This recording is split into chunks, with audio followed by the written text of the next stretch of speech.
Nag-iisip-isip kung saan ba to papunta.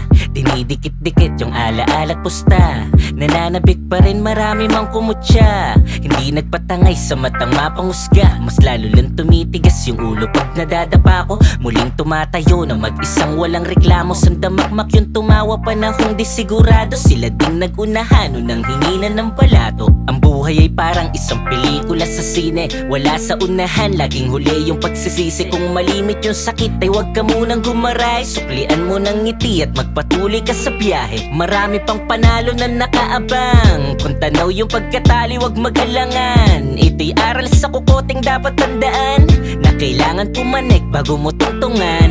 Nilay-nilay lang sa gilid, tamang silay sa paligid. Habang naglalakbay tong malikot na pag-iisip, kinukuha yung pangarap na dala ng panaginip. Dahon na sumasabay sa malumani na pag-ihip. Nilay-nilay lang sa gilid, tamang silay sa paligid. Habang naglalakbay tong malikot na pag-iisip, kinukuha yung pangarap na dala ng panaginip. Dahon na sumasabay sa malumani na pag-ihip. Connect ang leksyon, dinidirect ang aksyon. Sa oras na nauuhaw sa bigay na atensyon. Kung puso't utak dapat lagi yung merong koneksyon. Kung gusto mong mapalabas yung malakas mong bersyon. Pagkat ang tao'y nabubuhay sa mundo kung saan tanging pera ang siyang yaman na dalang sukatan. Ngunit bago mo tignan, palagi mong tandaan, lahat ng to'y panandalian at may katapusan. Pero ganun pa man, alam kong kaya mo na mabuhay sa mundo bilang kagaya ko.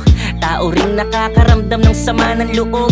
Nilay-nilay pag hindi na maganda yung kutob. Palaging tandaan na di tayo perpekto. Madalas magkamali epekto ng mga depekto mo sa utak. Kung sabihin mang hindi tayo pareho, tayo tao sa mundong pinagbukod ng dayali. Lili lang sa gilid, tamang silay sa paligid. Habang naglalakbay tong malikot na pag-iisip, kinukuha yung pangarap na dala ng panaginip. Dahon na sumasabay sa malumani na pag-ihip. Nilay-nilay lang sa gilid, tamang silay sa paligid. Habang naglalakbay tong malikot na pag-iisip, kinukuha yung pangarap na dala ng panaginip. Dahon na sumasabay sa malumani na pag-ihip.